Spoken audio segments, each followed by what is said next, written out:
I've been a space construction foreman for 23 years, and I've seen some weird shit. Gravity failures that turned bolts into bullets. Solar flares that melted entire panels while we watched. Even that time, Kowalski got his ass stuck in an airlock for 6 hours because Murphy dared him to try a new seal lubricant.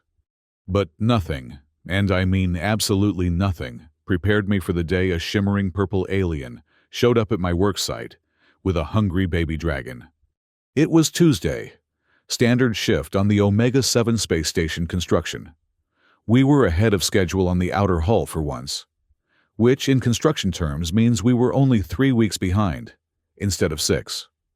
The massive skeleton of what would eventually be humanity's largest deep space platform hung against the backdrop of stars like some half-finished metal cathedral. "Morrison!" Diesel's voice crackled through my helmet. "We've got the north quadrant struts aligned. Need your eyes on the seals before we lock them down." "Copy that," I replied, pushing off from my observation post and using my thrusters to navigate the zero-G environment with the practiced ease of a man who'd spent more time floating than walking over the last 2 decades. My boots magnetized to the frame as I landed, the satisfying clunk of connection resonating through my suit. I was checking the third seal, my breath fogging slightly against my helmet, when Murphy's voice cut in, pitched high with something I rarely heard from him, genuine alarm. Boss? We've got a situation at the main airlock. Like, a really weird situation." "Define weird." "Murphy," I sighed, already pushing off toward the station's main entrance module. "If Kowalski's ass is involved again, I swear to God." "It's not that," Murphy interrupted. There's someone here. Someone not from our crew. Or, hell, I don't think they're even human." I stopped mid-trajectory, firing my reverse thrusters. "Say again." "You gotta see this, Jake. Just get here, now." 15 minutes later, I was staring through the reinforced observation window of our main airlock's decontamination chamber at something that should not exist. Not in this universe. At least not according to everything I'd been taught about space, biology, and the fundamental laws of reality. Inside stood, or rather, hovered, a being approximately the size and shape of a human female, but with skin that shimmered in shifting patterns of violet and indigo. Her eyes were large, almond-shaped, and completely silver, with no visible pupils. Intricate markings pulsed along her exposed arms, glowing faintly in patterns I couldn't begin to interpret. That alone would have been enough to send our entire crew into chaos. But it was what floated beside her that had my mouth hanging open like a first-year apprentice. It looked, for all intents and purposes, like a dragon, a small one, about the size of a large dog, with iridescent scales and patterns of emerald and sapphire. Delicate wings were folded against its back, and as I watched, it opened its mouth and released a small puff of what appeared to be rainbow-colored smoke. "Holy shit," I breathed, forgetting my comm was open. "Right?" Murphy agreed from beside me. "I told you." The rest of my senior crew had gathered now. Kowalski, our structural specialist whose broad shoulders seemed hunched in bewilderment. Blix, our electrical engineer who was frantically checking readings on her tablet as if the laws of physics might offer some explanation. Diesel, our mechanical systems lead who had gone unnaturally still beside me. The alien female, because what else could she be, raised a hand toward the glass and spoke.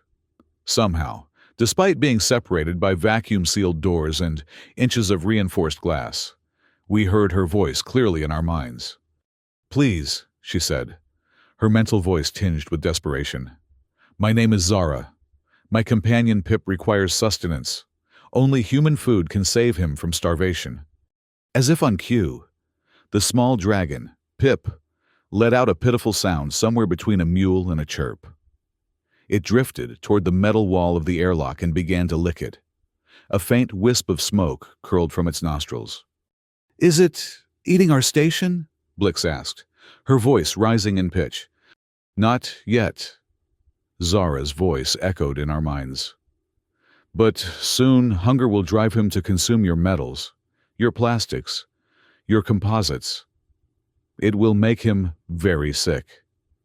But instinct will force him to try.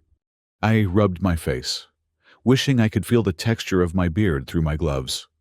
23 years of problem-solving in the vacuum of space, and nothing in my experience offered a protocol for feeding mythological creatures. How the hell did you even get here? I asked, the question bursting from me before I could consider diplomatic niceties. We're 3 million kilometers from the nearest inhabited outpost. Zara tilted her head. I brought us through the veil. The passage weakened me greatly, which is why I cannot sustain Pip as I normally would. We require your assistance for approximately 3 of your Earth days, until my energies recover. The veil? Kowalski muttered. What the hell is she talking about? I think, Blix said slowly. She's saying she teleported here. Or something dimensional, like magic. I closed my eyes briefly. Construction foremen don't deal with magic. We deal with load-bearing calculations, material fatigue, scheduling conflicts, and budget overruns. Not dragons. Not purple aliens claiming to have traveled through veils. What does it eat? I asked finally, deciding to focus on the immediate problem. Relief flooded Zara's mental voice. Anything you consume would be suitable. The more variety, the better. So, a sandwich would work? Murphy asked skeptically. Yes, Zara nodded emphatically. A sandwich would be most acceptable. Sandwich, I corrected automatically. It's just food, not a witch made of sand. Apologies. Your language remains challenging despite my translation abilities. Diesel, who'd been silent until now, finally spoke. Jake, you can't seriously be considering this. We don't know what they are or what they want. This could be a security breach. Or worse. He had a point. Omega-7 was a classified project, a joint venture between several Earth governments and the Crystalline Consortium, our first true allies from beyond our solar system. Security protocols for unauthorized visitors were clear. Detain. Report. Await extraction team. But as I looked at the small dragon now curling itself around Zara's floating form, its little body visibly trembling, I felt something shift inside me. Call it a character flaw, but I've never been good at watching anything suffer when there might be a simple solution. Murphy, I said, making a decision I was probably going to regret. Go to the mess hall and grab a ham sandwich. 30 minutes later. After hasty consultations with our security AI and emergency calls to 3 different oversight committees, none of whom had protocols for feeding dragons either, we had Zara and Pip in our station's conference room. Pip was cautiously sniffing at a ham sandwich that Murphy had placed on the table. It's not poisoned, I assured Zara, who hovered anxiously beside her small charge. It's just standard protein rations formed into something more palatable. I thank you for your kindness, Zara said, her mental voice somewhat clearer now that we were in the same room. Pip has never encountered your species before. This is a new experience for both of us. Pip finally made a decision. Its mouth opened wider than should have been physically possible, revealing rows of tiny, shimmering teeth. It inhaled the sandwich in one gulp, paper wrapper and all. For a moment, nothing happened. Then Pip's scales began to shimmer more intensely, and the dragon let out a sound like a miniature symphony having a panic attack, a complicated series of chimes, whistles, and rumbling purrs. Is that normal? Blix asked, backing up a step. Yes, Zara nodded, a smile forming on her violet features. He expresses satisfaction. The nourishment is acceptable. What happened next made me seriously question whether I'd actually woken up that morning or was still dreaming in my bunk. Pip began to grow, not dramatically, but noticeably, perhaps an inch or two in overall size. The dragon stretched its wings, now looking less like a large dog and more like a small pony. "Whoa," Murphy breathed. "It just got bigger." "Of course," Zara said, as if this were perfectly normal. "Sustenance allows growth. This is why I sought your help. Without proper nutrition, Pip's development would stall, potentially fatally." I exchanged glances with my crew. What had started as a bizarre interruption to our workday was quickly becoming something far more complicated. "How much does it need to eat?" I asked, already calculating ration allocations in my head. "At this stage of development, perhaps 20 of your sandwiches per Earth day," Zara replied. Kowalski whistled. "That's a lot of our food stores, boss." I nodded, frowning. We'd need approval for that kind of resource allocation, and explanations. Lots of explanations. "Perhaps," Blix suggested, "we should contact the crystalline representatives. They're more familiar with interspecies protocols than we are." It was a reasonable suggestion. The crystalline consortium had been humanity's gateway to understanding that we weren't alone in the universe.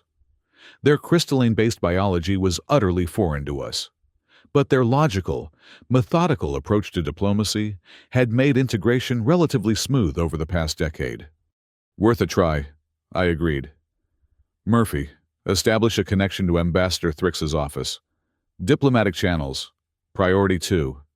While Murphy worked on the communication, I turned back to Zara. "Where exactly are you from? We've had contact with the crystallines for years, but they've never mentioned anything like, well, you." Zara's silver eyes seemed to shimmer with something like amusement. "We are Vorak. We exist, adjacent to your reality. The crystallines know of us, though our interactions are limited. We prefer observation to engagement." "Until now," I pointed out. "Until necessity demanded otherwise," she corrected gently. "I would not have breached your construction site had Pip's needs not been so urgent." As if to emphasize this point, Pip let out another musical chirp and began eyeing the metal conference table with disturbing interest. "I think he's still hungry," Kowalski observed unnecessarily. "Diesel," I said, making another executive decision. "Get to the mess hall. Clear it with the kitchen staff. We need everything they can spare that's ready to eat. And tell them to start preparing more." Diesel hesitated. "Jake, protocol." "I know the protocols," I cut him off. "And I also know we're currently hosting a creature that apparently eats metal when it can't get proper food. I'd rather not test whether it can digest the hull components we just finished installing." That got him moving. By the time Murphy returned with news that Ambassador Thrix would be sending a representative within the hour. Pip had consumed 3 loaves of bread, 7 protein bars, an entire vat of the gelatinous substance our nutritionist insisted was pudding, and 2 synthetic meatloaves that nobody on the crew had been willing to touch for weeks. With each meal, the dragon grew incrementally larger. It now stood about waist-high to me, its wings occasionally unfurling to reveal spans that would no longer fit through standard doorways. "This is getting out of hand," Kowalski muttered, as we watched Pip inhale a container of hydroponic lettuce, like it was breathing air. "Got any better ideas?" I asked him. "Because I'm open to suggestions that don't involve letting a hungry dragon loose on our construction site." Before he could respond, the conference room door slid open to admit a crystalline observer. The tall, angular being seemed to be composed of translucent blue-white crystalline structures that shifted subtly as it moved. It had no recognizable face, but the front facet of its head glowed slightly brighter when it spoke. Foreman Morrison," the crystalline voice resonated through the room. "I am Observer Prism 12-9. Ambassador Thrix sent me to assess the situation." I gestured toward Zara and Pip. As you can see, we have unexpected visitors. They claim to be Vorak. Are you familiar with their species? The crystalline structure seemed to still completely for a moment. Vorak, it repeated, the tone modulating in what I'd come to recognize as surprise from their kind. You are far from your plane, traveler. Zara inclined her head respectfully. Necessity compelled the journey. Honored observer, my companion requires sustenance I cannot currently provide. Prism 12-9's facets shifted, angling toward the dragon, which was now contentedly curled on the floor, smoke occasionally drifting from its nostrils in lazy rainbow spirals. This is unexpected, the crystalline admitted. The Vorak seldom interact directly with material plane beings. So you know them, I pressed. We have records. Prism 12-9 confirmed. Ancient communications, theoretical models of their dimensional structure. But direct contact has been exceedingly rare for the past 12 millennia. Great. So our unexpected visitors weren't just aliens? They were practically mythological beings even to other aliens. The question remains, I said, trying to keep things practical. What do we do about them? Their dragon needs food. A lot of food, apparently. And it keeps growing. The crystalline observer turned to Zara. How long do you anticipate requiring sanctuary? 3 Earth days, she responded promptly. Then my energies will be sufficiently restored to sustain Pip and return through the veil. 3 days, I repeated. At the rate it's growing and eating, that could strain our resources significantly. Prism 12-9's crystal structure pulsed with light as it considered. This situation presents a unique opportunity for cross-dimensional diplomacy. I recommend accommodation if possible. Easy for you to say, Murphy muttered. You don't have to figure out how to feed a growing dragon. What happens? Blix asked suddenly. If we don't feed it enough, does it just stop growing? Zara's silver eyes darkened slightly. No. Hunger would drive Pip to consume whatever materials are available. Metals, plastics, energy sources. As I mentioned, this would sicken him severely, potentially fatally. And the process would cause significant damage to your structure. I looked around at my team, then back at our visitors, and finally at the crystalline observer. 23 years of space construction had taught me one vital lesson. Sometimes you just have to improvise. All right, I said, making a decision. 3 days. We'll figure out how to feed your dragon. But, I added firmly, you'll need to provide us with specifics about nutritional requirements, growth patterns, and any other relevant information. And Prism 12-9, I'll need official documentation authorizing the resource allocation. Acceptable, the crystalline chimed. Thank you. Zara's mental voice radiated genuine relief. You have my deepest gratitude. I nodded, already mentally calculating food stores and wondering how I was going to explain this in my daily report.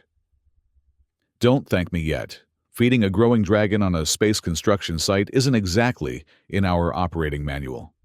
As if understanding my concerns, Pip raised its head and let out a musical chirp that somehow managed to sound apologetic. Little did I know that this was only the beginning of what would become the strangest 3 days of my entire career. By the end of the first day, it became clear that our standard approach to meal provision wasn't going to cut it. Pip's growth accelerated with each feeding, and by evening station time, the dragon had reached the size of a small horse.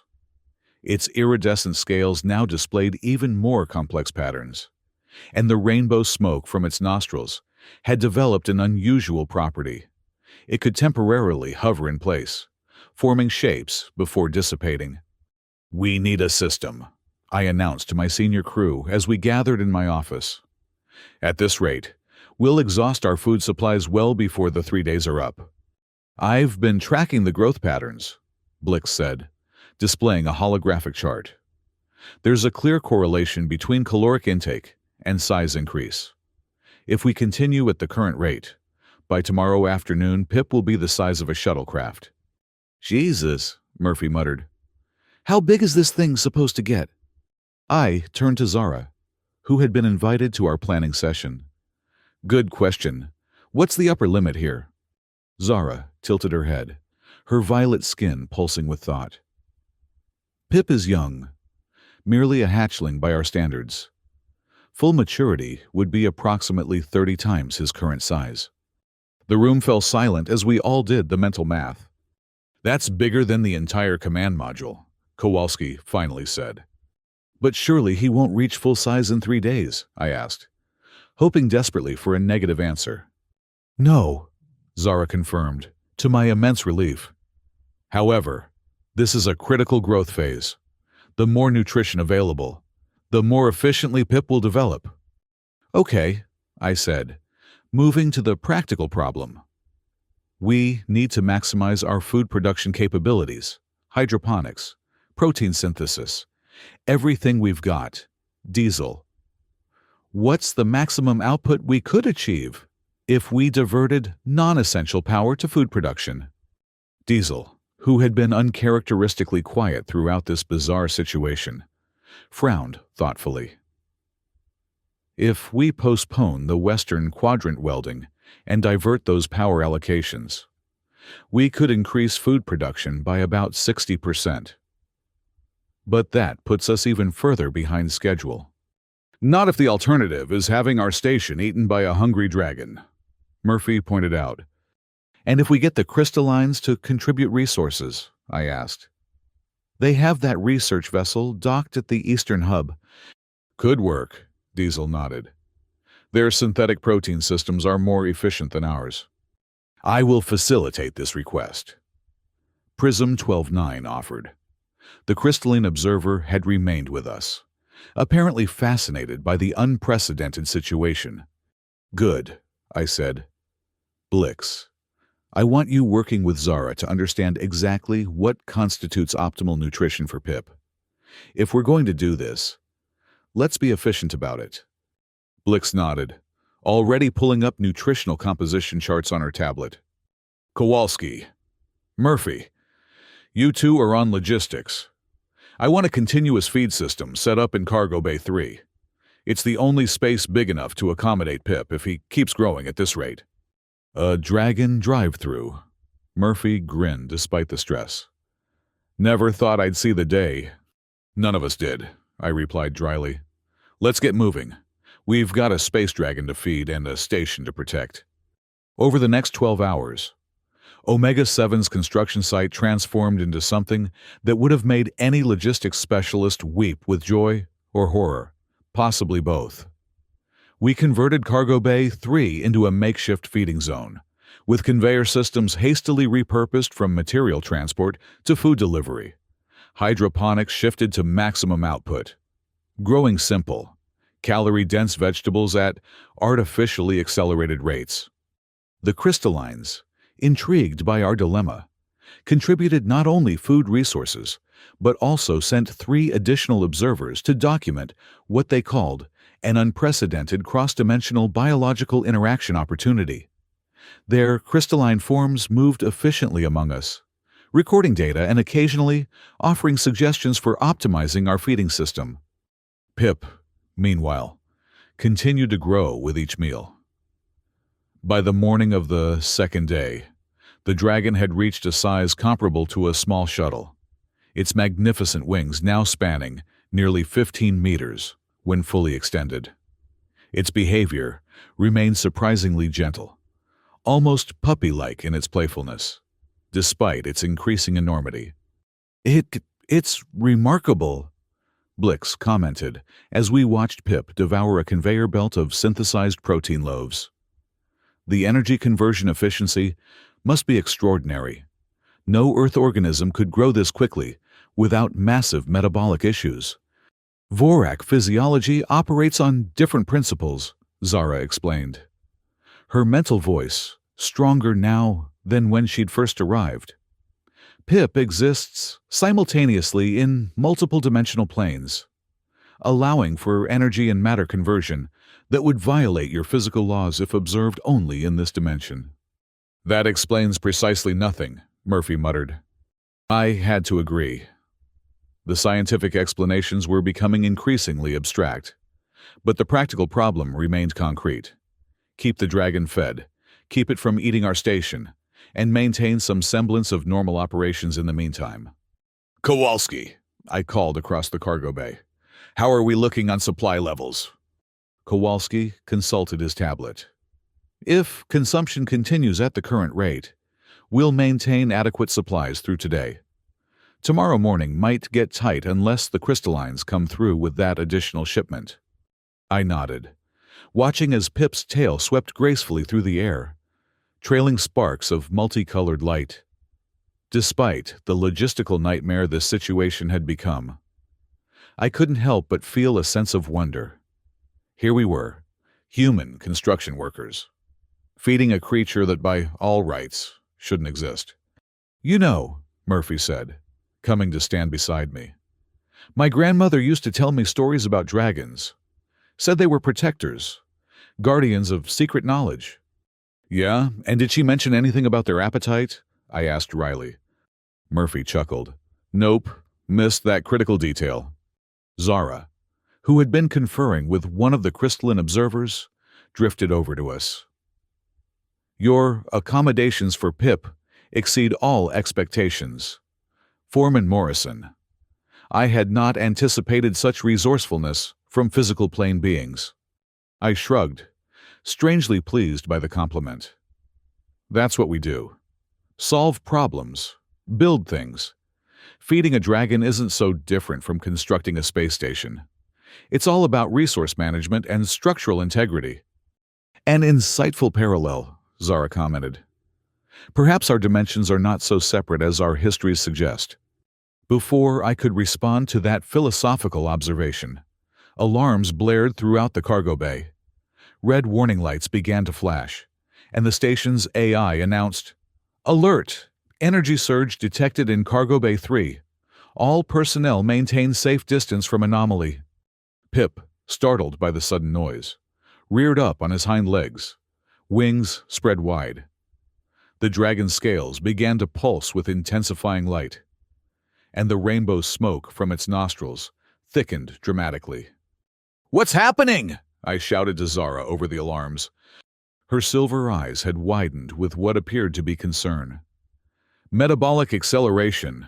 It is earlier than anticipated. Pip is entering a growth surge. A what? Murphy demanded.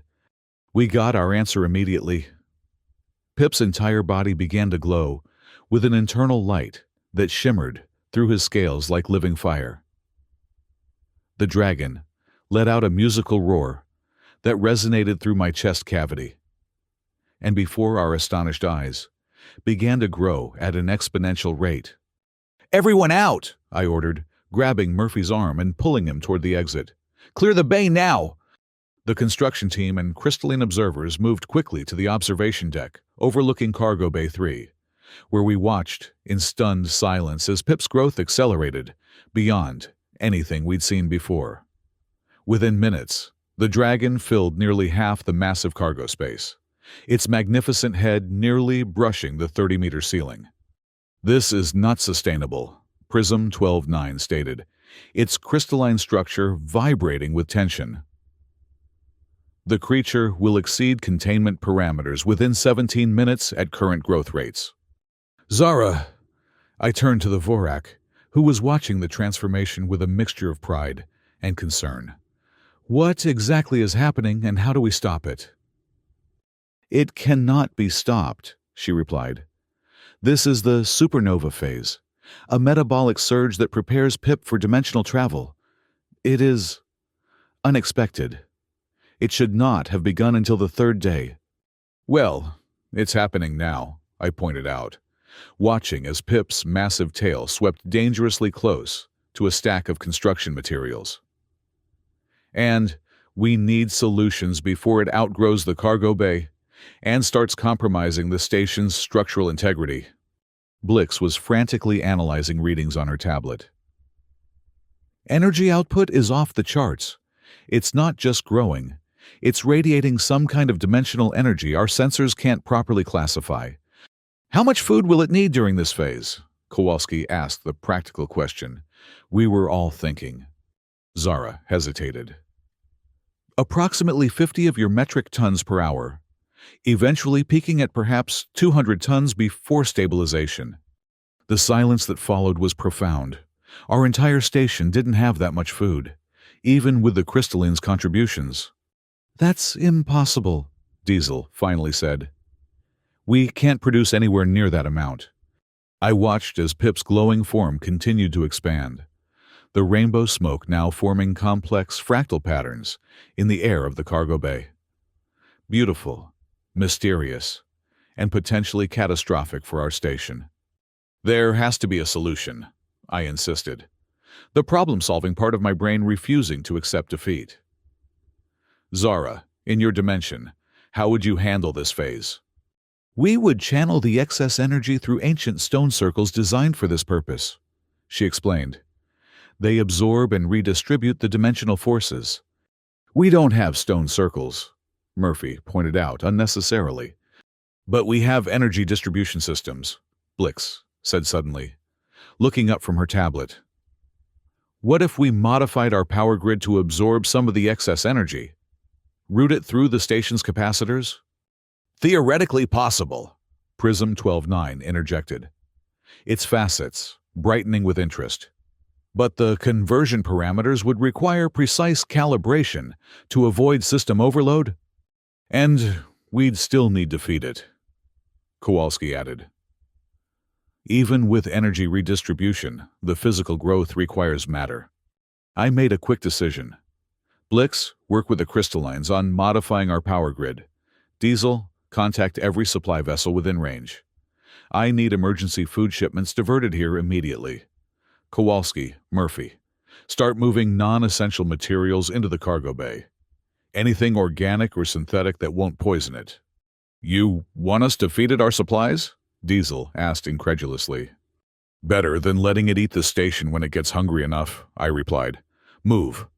As my team scrambled to implement our desperate plan, I turned back to Zara. Is there anything else you can do? Any way to slow this process? Her violet features contracted in concentration. I am still recovering my own energies, but perhaps, with the assistance of your power systems, I could establish a partial dimensional barrier. It would not stop the growth, but might contain the effects.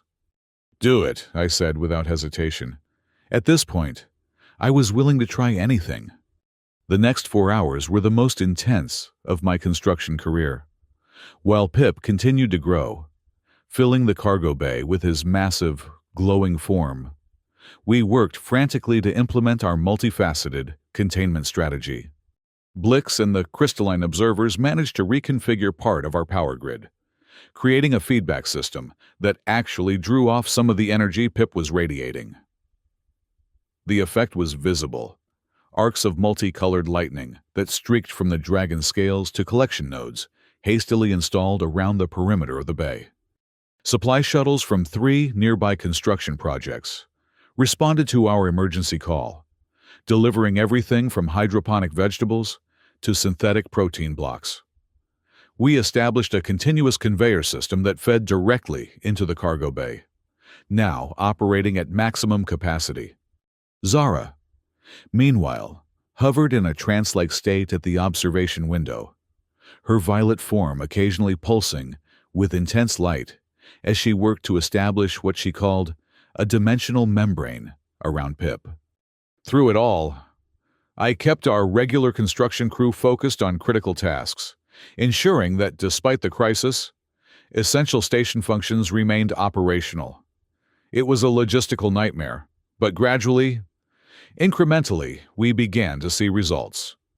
Energy conversion rates are stabilizing, Blix reported after the 5th hour. We're successfully channeling about 40% of the excess output into our systems. Food consumption is plateauing too, Kowalski added. It's still massive, About 30 tons per hour, but it's not increasing anymore. I allowed myself a moment of cautious optimism as I watched the situation through the observation window. Pip now filled the cargo bay almost completely, a magnificent creature of iridescent scales and swirling energy. But the frantic growth had indeed slowed, and the alarms had stopped their constant wailing. "We might actually pull this off," Murphy said, coming to stand beside me. He looked exhausted, as did all of us. But there was wonder in his eyes as he gazed at the dragon. "Don't jinx it," I warned him, though I was beginning to think the same thing. At that moment, one of the junior crystalline observers approached, its crystalline structure vibrating with excitement.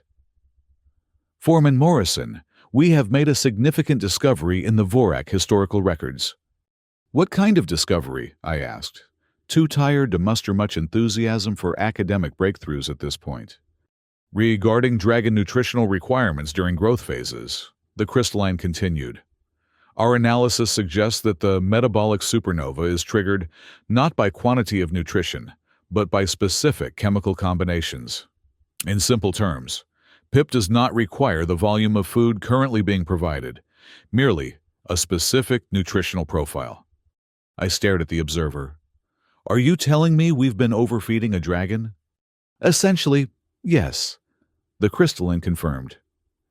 "According to our reconstructed data, a precisely calibrated meal plan of approximately 1/10 the current volume would suffice, provided it contains the correct elemental balance." I turned slowly to look at Zara, who had emerged from her trance-like state and was listening to this exchange. "Is this true?" Her silver eyes blinked slowly. "I am not a nutritional expert for our companions.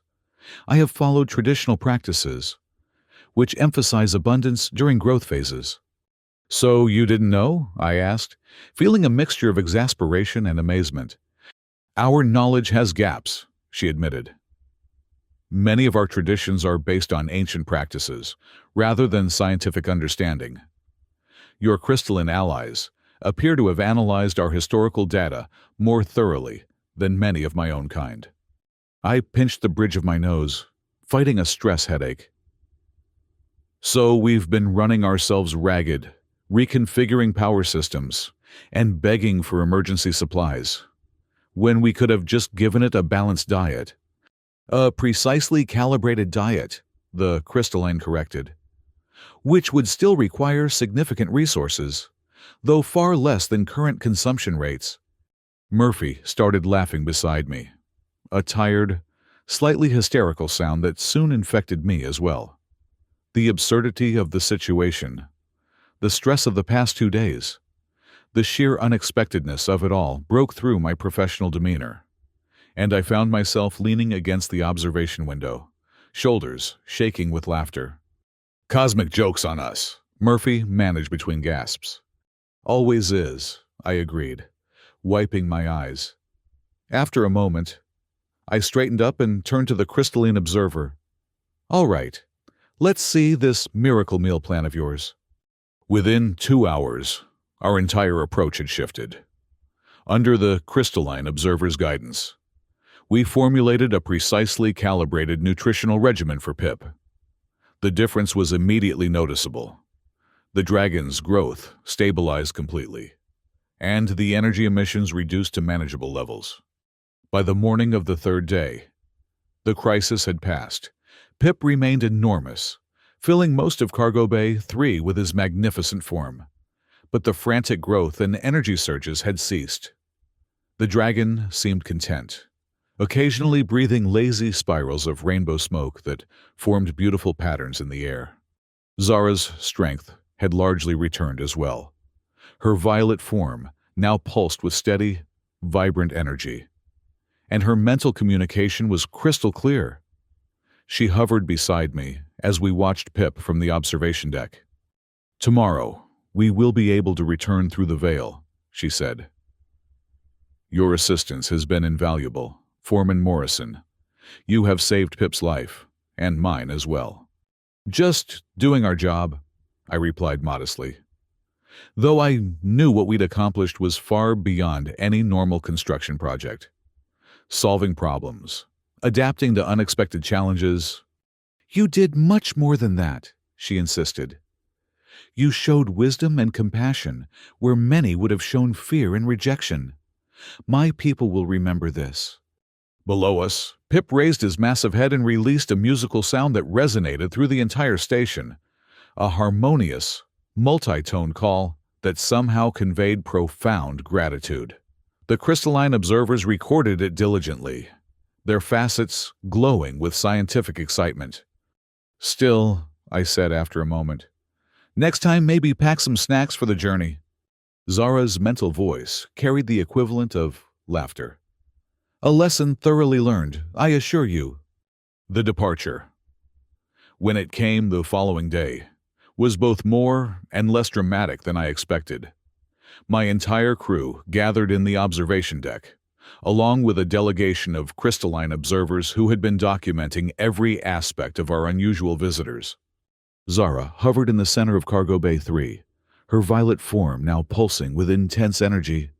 Pip, magnificent in his full-grown splendor, curled around her in a protective spiral, his iridescent scales shimmering with internal light.